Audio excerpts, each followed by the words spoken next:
11:55 and due to be a very, very hot day today, hence the Lawrence of Arabia look.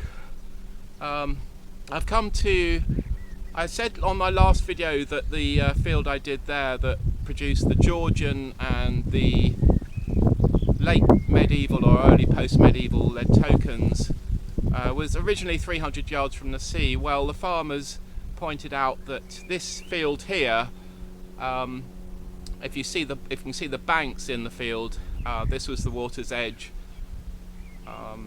in a period when the River Rother, which starts in Rotherfield in East Sussex and runs eastwards, originally came out at Old Romney. So the course of the Rother now starts in Rotherfield, it goes via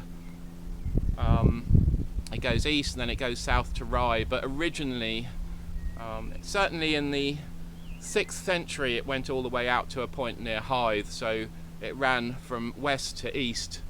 But in the Dark Ages, so in the Anglo-Saxon, it came via here, and although I'm saying it's formerly coastal, what I'm really describing is that there was an estuary about half a mile wide which was navigable by boat. So the boats would have, in the Dark Ages, possibly have landed at a point either close to or within this field that I've been given here. So storms in the 6th century changed the course from the outlet of the river being near Hythe to Old Romney, and then storms in the 13th century which washed Old Winchelsea away gave rise to the river emerging at Rye as it does today. But in the Dark Ages, this village, which is now 5 miles from the sea, would have been coastal or estuarine, I should say, and has a nautical history right up until about the 15th century, because the river obviously grew slimmer and it was a little bit different in, say, the 10th century to how it was in the 15th century, but essentially it was still a maritime village up until the 1400s.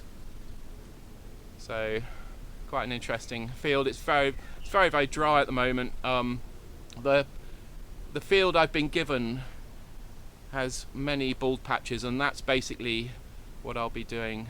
So it's a field full of crop, but I'm able to do the bald patches caused by the excessive rainfall that we had last year, and then the subsequent dry period that we've had from the early part of the spring till now. I'll see you at the first hole, hoping to, as it's midday, it's now exactly midday, or 11:59, hoping to keep hydrated, always a good idea, and keep covered up. See you at the first hole. I'm also incidentally trying out a couple of things today, which Dan kindly bought me for my birthday, an RNB lithium power pack. So they're imported from America, and they're supposed to give between 20 and 30 hours battery life, and they replace the AA's that formerly powered the Vanquish. So be interesting to see how we get on with that. The other thing I'm trying is a magnetic camera mount. So basically this is magnetic and it just pops onto there like that. So we'll see how we get on with those items there. 12:12. Obviously brought a lot of water with me, or hopefully enough water. The other thing is the cover for the RNB battery does in fact fit, fortunately. Just put my water down a moment. So you can still get it on despite having the I don't know if you can see there, the battery is slightly fatter than it would be, or the cover of the battery than it would be if it's normal AA's. Yeah, so you can see the banking there, so to the left there you had the estuary or the seashore, and then on the right you've got the embankment of presumably banks caused by erosion, coastal storms and the like. And then the land rises again by a few feet in this direction over there.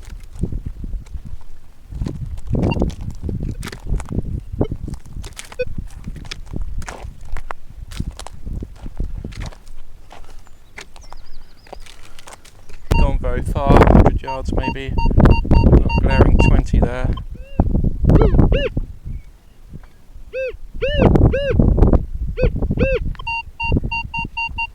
80%. See what that brings us. Alright, it's in there. Let's see what it is, shall we?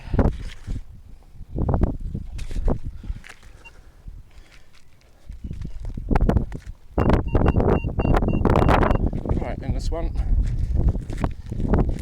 Ground's a lot drier after this dry start to the season. It's a 303. So there we go. Right, this one was a 22. And the soil is quite hard going, not for the faint-hearted, given how hard the ground is at the moment.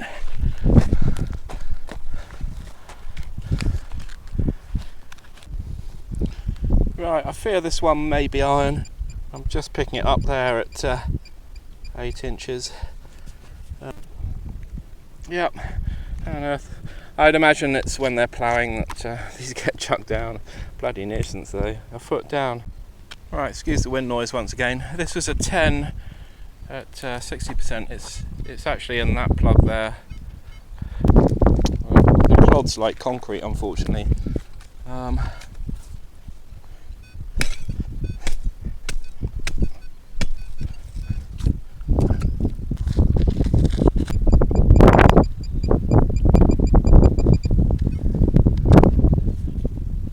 Tiny bit of wire, that's why I didn't see it.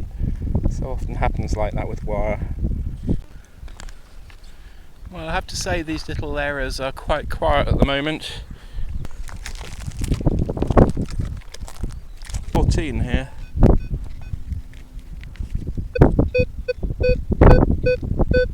%, not very deep. Got a feeling it might be lead.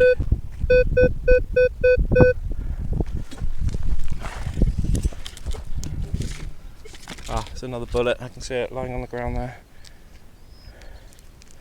I think that's a bullet. Yeah. Right, 6 or 7 in that clod there. See if I can break it up. Not ideal because I don't want to damage whatever's inside, but I don't have a lot of choices. Take the clod home and soak it, of course. Quite a protracted process. So low number, 6 or 7 this one. Oh, got something circular. What's it going to be though? I don't know what that is. We'll have a closer look later.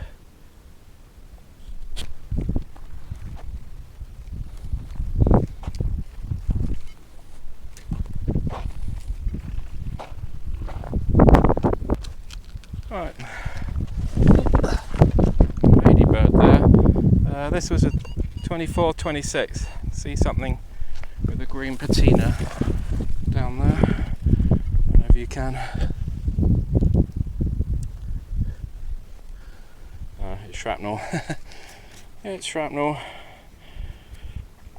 See the lines? It looks like green pastry with lines put into the explosive mixture in bombs to cause maximal damage, unfortunately. 26, 27, only 20% on the depth stakes, so see the bits that I'm working between here.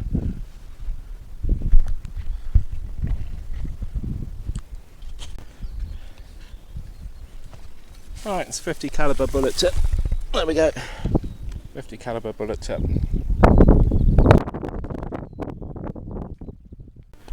Sign of activity, a modernish horseshoe on the surface there. Yeah, not got a lot of age to it, so I think I'll leave that one, but interesting nevertheless. Alright, this was a 60% from that hole there. Again, not a very compact sound.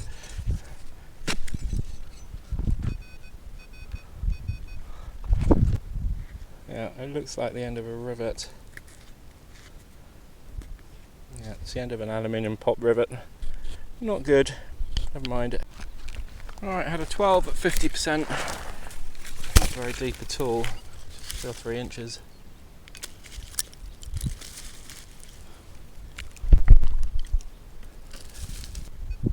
Yeah, it's quite irony, that sound. Could be lead, of course.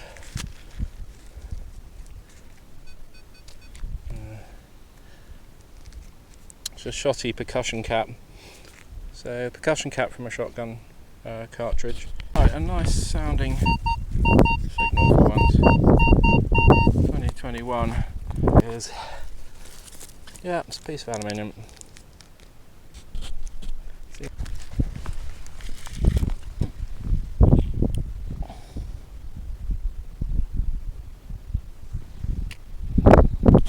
Right, this was a 20 at 60%, quite a good signal, but look at the, I don't know if you can see this hardness of the ground. That's another bullet. Back to that area where these things were cropping up, lots of 303s.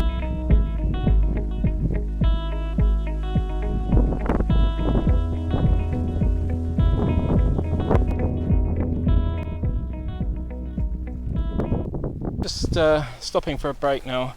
I'm going to take some water in, but I just wasted half an hour because this little screw here holds my camera onto the mount, which I have mounted on my waist here.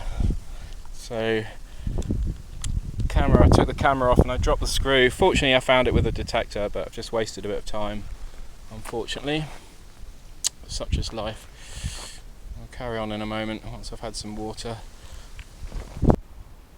Oh my word, I had a 6 on the scale and I thought, oh, another piece of alley, just checking there's no more of it, and it was only, as you can see there, a couple of inches down, and I found a shattered hammered coin. Can't believe that. It's so brittle, it's so thin, not much left of it. I might have to go over onto my other camera for you, so we'll see what else. See if there's anything else in that clod. There's the other. Is that another piece of it there, or is that? Whoop! There it is. That's completely shattered.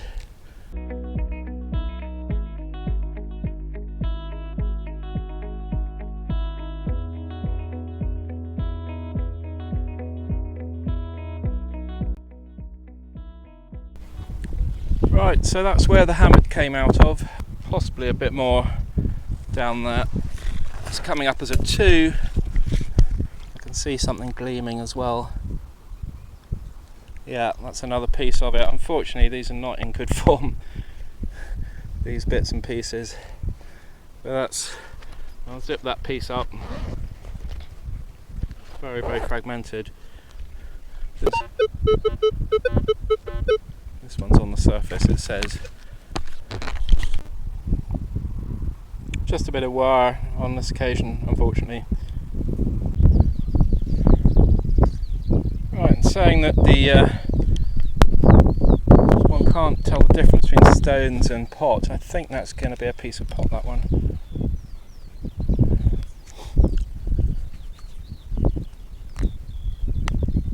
It might just be a coincidence, it looks like a piece of rim. We'll have a closer look later. Bit of an iffy signal from this hole here. As you can see, it's not that deep. Jumping 14 to 22.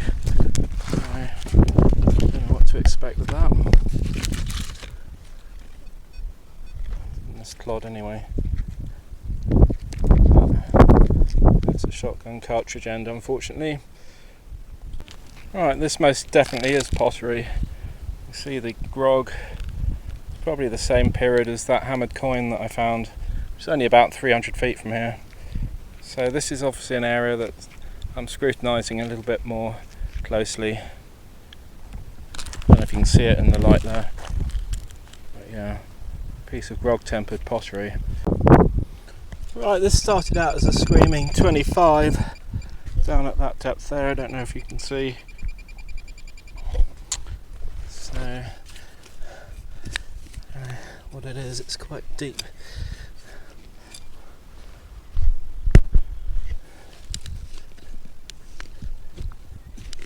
Probably a can. Soil's damper under here. Yeah, it is. It's a tin can, unfortunately. Another horseshoe lying on the surface. As to an age, I don't know. I don't think that's going to be much older than Victorian. Right, I had a 7 from that hole there. And it flew out. So it's down there somewhere. It's a bit of a shaky 7. It's not a very compact sound.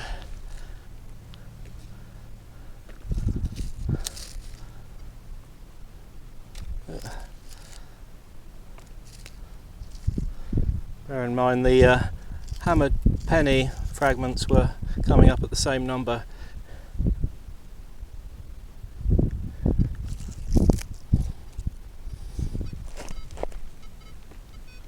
Oh, I can see something. What on earth is that? If that's a hammered coin, I'll eat my hat. But that's tiny. Let's have a quick look. Get the water out.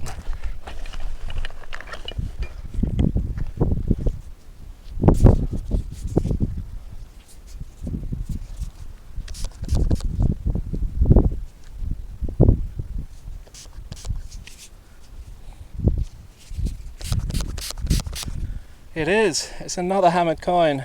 I think that one must be a farthing. I'm judging from the size of it. If you see the size of it there, look. You can just about see that. I don't know if you can see that. That must be a farthing. Let's get it to focus, it would be good. You can see the long cross if you come into focus. See how small it is. Absolutely tiny, the size of a lentil almost.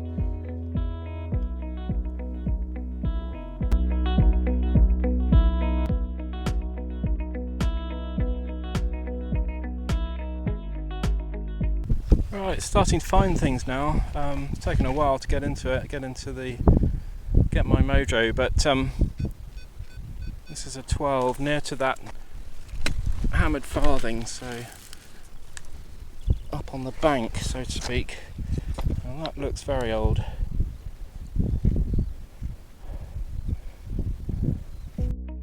Right, it's a gilded item.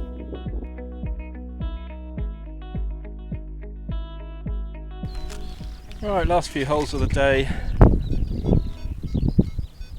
Clear 10 out of that hole there. I think it's a button. So, nice little Victorian button there. I think it's plain, unfortunately. But there we go, button. Right, this one a 5. That hole there. What's it going to be?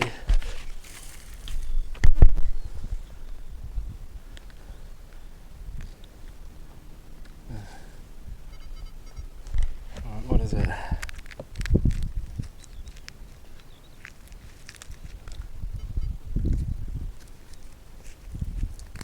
Tiny bit of lead, I think, or alley. Might be one or the other. Yeah, I think that's a bit of lead. Blimey hell, what's that? Right, 13, this is the last one. Finally running out of energy after a really hot day today.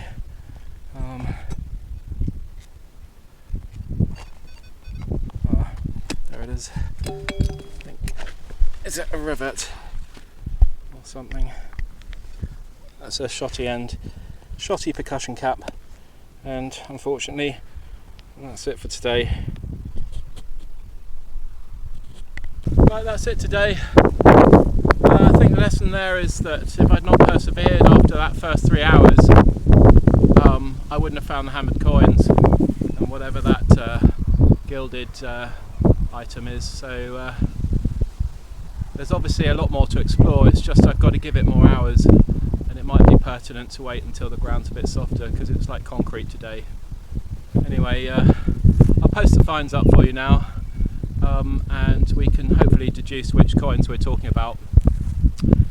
So give us a thumbs up if you like my channel, and subscribe of course if you want to follow my progress, and I'll see you on the next.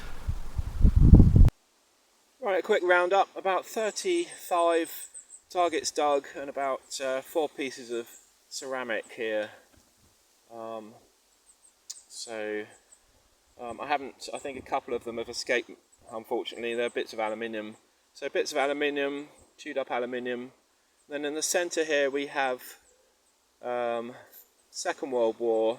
This would more likely be Second World War or First World War, potentially. 303 bullets. These ones slightly unusual, but they're definitely bullets. More sort of pencil shaped without a tip. And we've got a piece of shrapnel which is made of a very high percentage of copper. See the lines etched into it. Could be a First World War shell or a Second World War shell that these were put into. Then we've got 4 shotgun cartridge ends, percussion caps that have fallen out of them. One of those, a screw, and a Red Bull can. Now the ceramic's quite interesting because this looks like tile to me. It's quite tough, but it's glazed. So I don't know whether that ties in with the dates of the 2 coins that I found. We've got a piece of that was ceramic, I doubted it at one point. A piece of rim there. It's quite tough material, that. So it's fired to quite a high temperature. Could potentially be Roman, but if I'm tying things in with a sort of theme, then this, for example, is medieval pottery. It's very similar to some medieval pottery that came out of the garden when I was a child. It was dated to the 14th century. So, and another piece here with a grey core. That button there, I think it's modern. It may not even be Victorian, it could be 20th century. And then for the better pieces, so the hammered coin, I won't pick it up, you can see it there. It's a half groat, and I believe it's Henry VI, so mid-15th century, 1420 to 1470-ish. And then we have the farthing. I don't believe the farthing is clipped, I think that's the original size, and I think that's the same reign. So we're talking mid-1400s. Potentially it could be an Edward the IV. The centre of the cross has got an opening in it. And the only similar one that I've seen online is an Edward IV, but we're talking again 1400s. Then we have the Georgian fob seal. You might be able to see the gilding in the sunlight. But that's snapped off, and then there'd be a seal. It's basically the bit that was suspended and went around the owner's neck on a cord. Don't know if you can see that. This here looks just like a hammered, but there's absolutely no indentations on it. It's smooth, and it's a copper alloy material. Another copper alloy object. I don't know what it is. It's got decoration on it, and it was found in the general area of the 2 hammered coins. So we have some sort of activity in an area producing pottery and hammered coins from the mid-15th. Did I say mid-14th? Mid-15th century. On this site, so it's well worth a return visit. Yeah, to find pottery and hammered coins is it's really something. So normally I don't really get that lucky. So I'll post the pictures up now, and you can see the various items of interest in a bit more detail.